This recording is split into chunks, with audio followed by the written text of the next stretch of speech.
Let's start by introducing the folks from the steering committee who are here. We have a smaller set this evening. I'm Jason Van Drysch. I live on Caroline Street. I'm going to be facilitating tonight.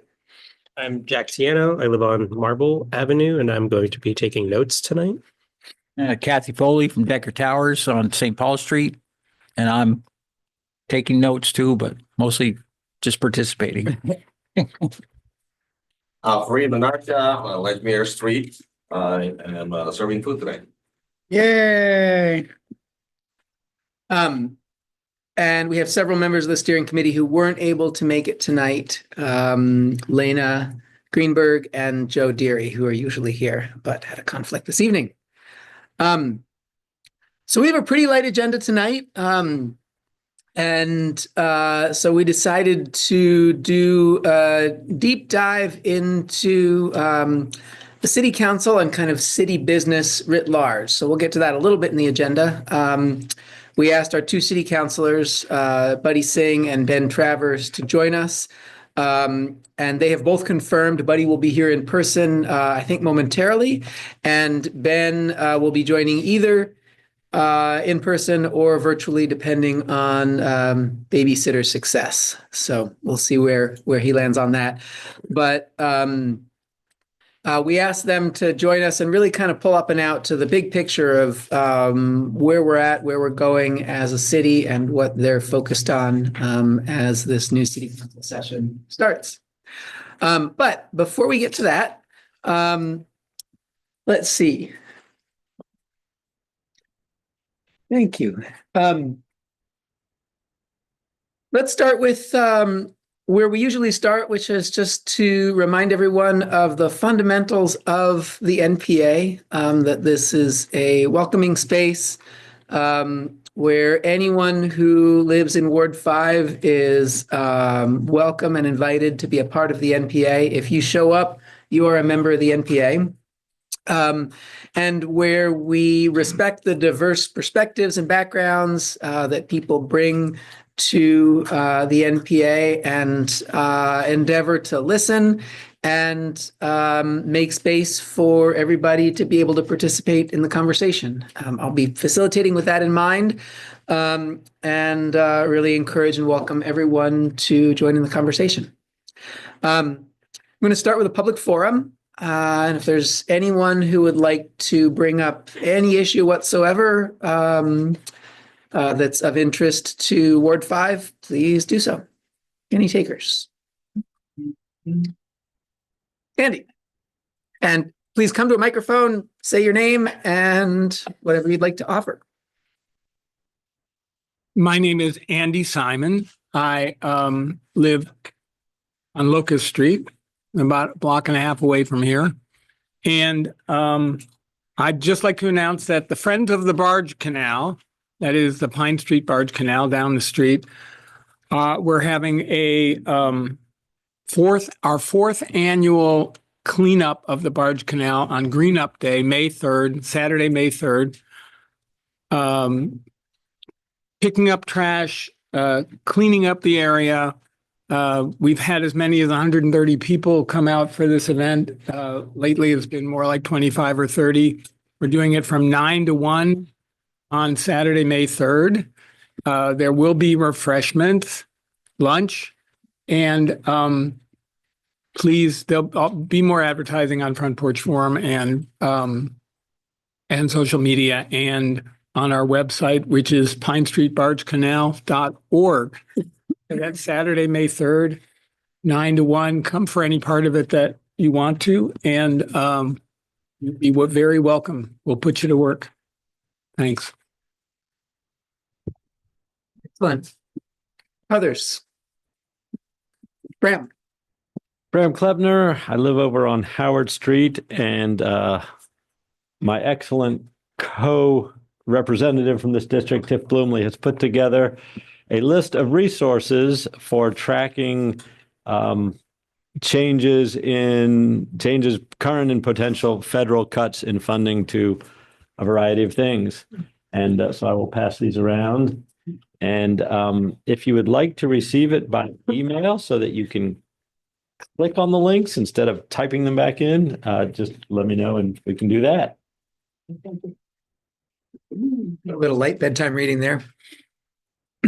Others? Jack?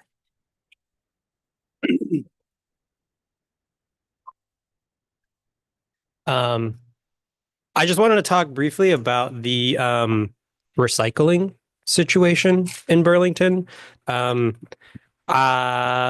went to the Public Works Commission meeting last night. So for those of you who aren't aware, there's been like murmurings and sort of rumors and a lot of talk about what's going on with recycling in Burlington, about it being, removed or like canceling it or privatizing it or whatever. And there's a lot of different reasons, or a lot of different kind of things swirling around. And so I went to the meeting last night. So for anyone who is just hearing about this or is probably about to start hearing about this, I kind of had some, what I felt were like incorrect assumptions about what was going on. And I thought it would be helpful just as a community member to share like what I took away from that.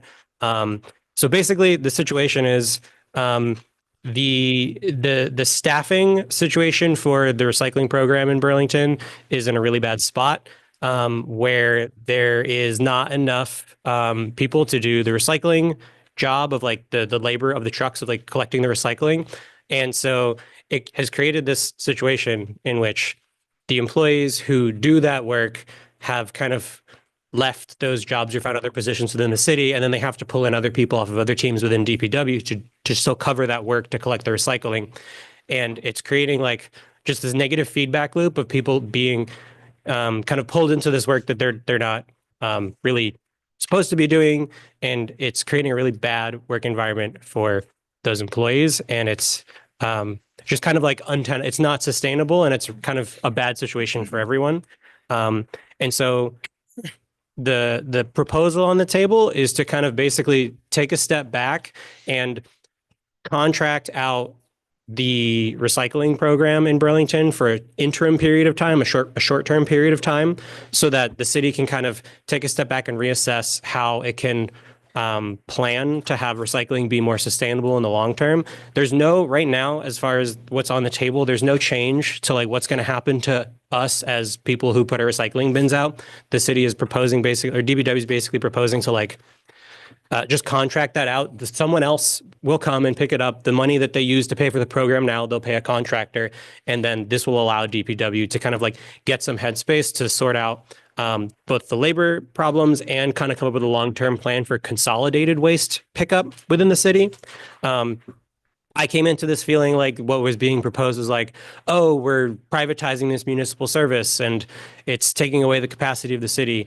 But the way that I feel about it now is that the city basically tried to revamp its recycling program a couple of years ago, for those of you who remember.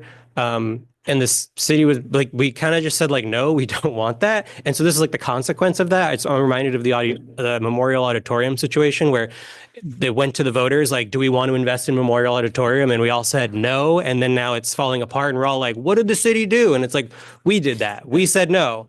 And we said no to improving and kind of shaking up the recycling program a couple of years ago. And so we're at this point now where we have the opportunity to kind of say, oh, there were consequences to saying no as a city. And if we want to keep recycling as a municipally run service and have it be consolidated and get less trucks on the road and have it be more forward thinking, I think that the opportunity right now is to say, let's take a step back, let's rethink this, let's put together a longer term plan. And so I just want to say like, that's kind of where it's at that I could tell. There's a lot of public sessions coming up. I hope that a lot of you will get involved and learn more about the situation. But at least as a neighbor, I think that the plan on the table is a good one. And I think that it actually makes the idea of, or the hope of a consolidated municipally run recycling and, all waste collection service. This is the most plausible path to get there, is kind of going forward with what DPW is proposing. So there's kind of like a PSA on something that you can get a lot more detail from the city, but like from a neighbor, that's all I have to say. Thank you. Thank you. That's super helpful. Others? My name is David Foss. And about 3 weeks ago, I was the only Vermont resident Vermont tenant to attend the National Low Income Housing Coalition Conference in Washington, D.C. Many housing authorities, a few tenants, but other organizations spoke. And a lot of these other communities are having the same problems we are. And I've learned a lot of stuff. The thing we have to do is find a way to stay together. The more people that are divided, the easier to pick people off one at a time than 100 or 1,000 at a time. There's so many things that I've learned. I was able to spend time with Peter Welch, Becca Ballant, and Bernie Sanders' staff. And I learned a lot that's in the pipelines. And we're lucky in Vermont that we have good, strong advocates for housing and things like that. But it's getting whitewashed with a lot of issues that are happening in Washington. We are losing money, and we are going to lose money for folks to fight homelessness and stuff. I have things that I'm going to present to our legislators, and some things I'm going to pass to Ben Travers and Mr. Singh, that we just got to find ways to work it together, not divide each other, because what's coming is going to be very difficult unless we stay together. That's all I have to say. But I've got stuff I'm going to provide everybody shortly. So thank you. Which of the founding fathers was it who said we'd best hang together or we might all hang separately? And Franklin. Thank you. Others for public forum? Once? Twice? Just one question to all of us. Please. Just one question for all the staff and NPA and stuff.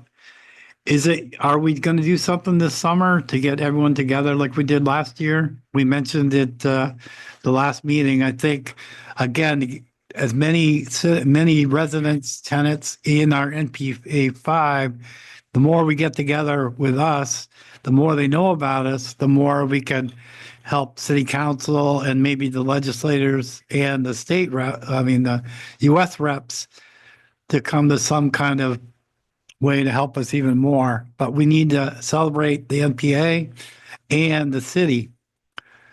So we kind of brought it up last time. I'm hoping we'd come up with some kind of thing for July or August or something. The steering committee hasn't begun planning a summer event yet, but just speaking for myself, I think the events the past 2 summers have been really positive, and I would love to do that again. I think the main question is, are folks willing and able to step up and help organize it? Because it's, a fair amount of work, but I don't think that'll be an issue because it seems like there's lots of people who are interested. So The other question is who's going to be on the steering committee? that is the next item on our agenda. So every year at our April meeting, we elect the steering committee. And any member of the NPA is welcome to nominate themselves or nominate anyone else to serve on the steering committee. I'll say a few words about it and then invite other steering committee members to share just any thoughts they have on what it's like to be on the steering committee. And then we'll take questions about the steering committee role and then nominations and a vote. So the steering committee is not an official body in the sense that we don't take any votes or make any decisions or have any power whatsoever. Really, the steering committee exists to make this space possible. So the work of the steering committee consists of both responding to requests